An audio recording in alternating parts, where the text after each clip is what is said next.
Okay, if Azimio wins, what impact will it have to the nations? Azimio is not going to win, so there's no impact. Not about you, Uda. I think this guy is not even understanding questions. I'm The not journalists gonna- have not said when Azimio wins. The journalists have given you an option if. So talk about that possibility. Like, is he talking about the possibility, or like with him, he's not viewing any view. And that's why you are saying these are people that are hitting the drums of war. Because if you are only telling Kenyans that something like that cannot happen, He's an actuary, he understands mathematics compared to language.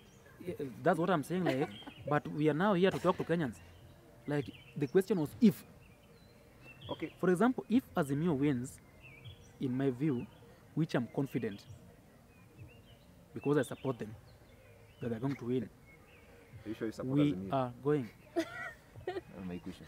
Are you seeing the way they are No, fumbling? no. Maybe he's not supporting the side that he's saying. No, But I'm me, asking, any yes, day, you asked me that question from the first. I said, any day, anytime, Raila Amolo Odinga. Yeah. I said that one. I'm still holding to the same.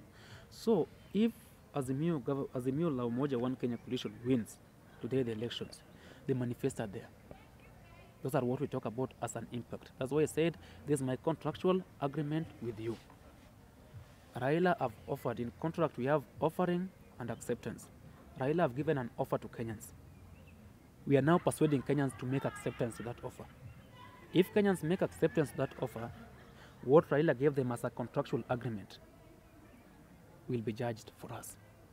We have seen is a good thing, and therefore impact will be to the people of Kenya. I cannot explain past that. Let's wait, Raila wins. God willing, we are praying for that. We are hopeful he's going to win. When that time comes, he have his contract with the people of Kenya. At least we can tell Raila, you told us about Babakaya. What have you done? But you cannot ask President for 5 years, you told us about bottom up. Without any other thing being addressed. Bottom up. Everyone works for 5 years. Since handshake, the guy have been walking about. Now, even in our contemporary language, if you say things like form have been used to know like this bad issues like tunaenda kuban mahali, such like stuff. And the guy tells Kenya, form ni, bottom up. So form unaweza danganywa. Why can't that the guy come directly? Form unaweza ambiwa form iko na uende ukose form. Form haiko tena. So use a proper language. Tell Kenyans that this is my contract with you. Eti form ni bottom up. So these guys that are talking about these things, for heaven's sake, na nyinyi sijeni ask, no, just come. You are running for the top position. We know that there's a language to who the Kenyans voters, but come with the factual details. Present your document. Today I can sue Raila. Cut us with that document. That document is a public document. If he wins and is not doing, I can go like, you told us this. What happened? But at the same time, because in 2017, they told us about study and everything, but it was not documented. They lied to us. Today is also telling about bottom up, working everywhere bottom up, without any other manifesto. If there is, they should tell us. We are unveiling our full manifesto. So you have campaigned for 5 years for one manifesto, and 2 months to election, you are coming to unveil the rest. I've told you Raila did not just launch manifesto. That was a launch. Raila had mentioned his manifesto on 10th of December last year. So all this time, Kenyans knew about 10-point agenda. What Raila did was now launching of the manifesto. That even after other consideration, apart from the 15 that I talked about, we have now come back to you guys and we are now certain that all we said on 10th of December are the same thing that we stand for. Martha have come, Martha have said they are okay. Let's give it a try. Okay, you know, the problem with you, like you want to purport and claim that bottom up is like it has aspects. It's not a point like, okay, for a bottom up to be achieved, it has aspects, it has parameters for it to happen. And those parameters is what is called a manifesto. It's agenda. Like you see, all these things that we have 2 months. Like Kenyans are waiting for you for 2 months. Like election. you see, all these things they're narrowed down. You see, the difference between these two camps is Okay, NOT for Jakoya wins. Wajakoya wins. If Wajakoya wins, it's going to be a bad possibility for country, because if you want to suspend the laws, as I've said, I'm an activist. I can only defend the human rights laws if there are the legal documents that are there that I can quote. But if it's done away with or tampered away with, it means, I said here before, I can kill. For example, you know, like the Nakada and everything have the reports about bank and everything. Try to imagine how this country can be. So I'm praying that should not come to play. For heaven's sake. That should not if my candidate wins, I think this country will have very many benefits. In which ways? I think Snake farming. those are just some of them. Those are just some of them. But we will benefit in more ways than one. I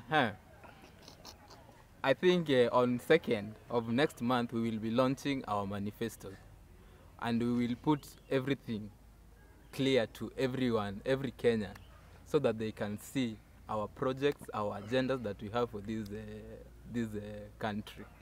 You see, why everyone is talking about Azimio's manifesto is like these people walikuwa wanataka kuja mbele ya watu ili so that they can have something to say against the others. Hiyo ndio kitu walikuwa wanafanya, like okay, let us chase the bag first tufike hapo wa kwanza. You see, this thing you take it slowly. If you are confident that you're going to win, usikwe na pupa.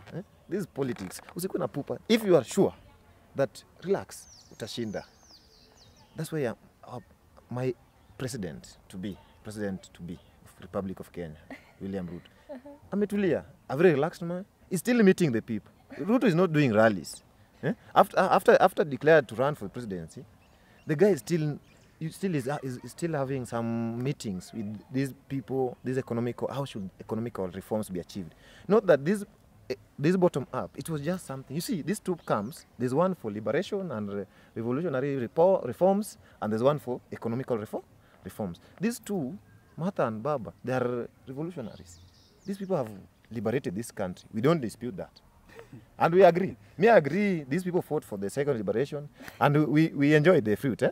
But now the same faces comes with nothing. They have nothing to reform the economy. They're just telling us we see Baba care, who is caring.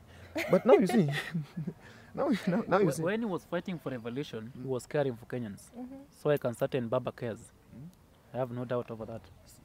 My friend, so according to me what I know is that first, Azimio will not win. That's my statement. First. Second, let me give them a benefit of doubt. 0.2% out of 100. If they win, the country is doomed. Yeah, the country will be like, no, we have no place. Because the dynasties will be there. They'll take everything. They will grab everything. They'll be taking things that belongs to us. We as the hustlers will be working for them. We don't want to go back to the situation of Lazarus and the rich man. Only the small that drips below the table is what we take. We want to be at the table. See, that's what we want. That's why we are calling all Kenyans, we are rallying all Kenyans behind us. Please come for the economic reforms so that we can improve and grow our economy. That's what we are up to. This country doesn't need people to liberate us. We are full with the liberators. We need now economy to be reformed. The cost of living, how we get things, the service delivery, that's what we need. Because it's not that when you get 200 shillings, you can even still go 1 meal less. That's what we need. We need prices for fuels, prices for food stuff, prices for everything to go down. Let's produce our things at low price. We give it to the consumers at affordable price. That's what we know. You see, these people... He's talking about production, but he supports importation. My great question. He's saying, of course, Kenya cannot do with their only production. But even if you talk about the mitumba that they have addressed severally, look at what happened in Rwanda. Do you know the AGOA report? African Growth Opportunities Act. African Growth and Opportunities Act. Why was signed in America, I think in the year 2000, in the US. What happened? When Rwanda bolted out and said, like, we don't want this mitumba cloths being deposited, those people started fighting us. So, like, we are in a country and in a region like Africa in general, where people fear making some hard decisions. You see? And they want to maintain the status quo. And they are telling us the same way they want to maintain the status quo, they are the chief of the reforms. Having served as a deputy president for 10 years, I still promise, yes, Mr. 6 months is there. But in the next 2 months, Mr. 6 months will go home for 5 years. You can assure them that.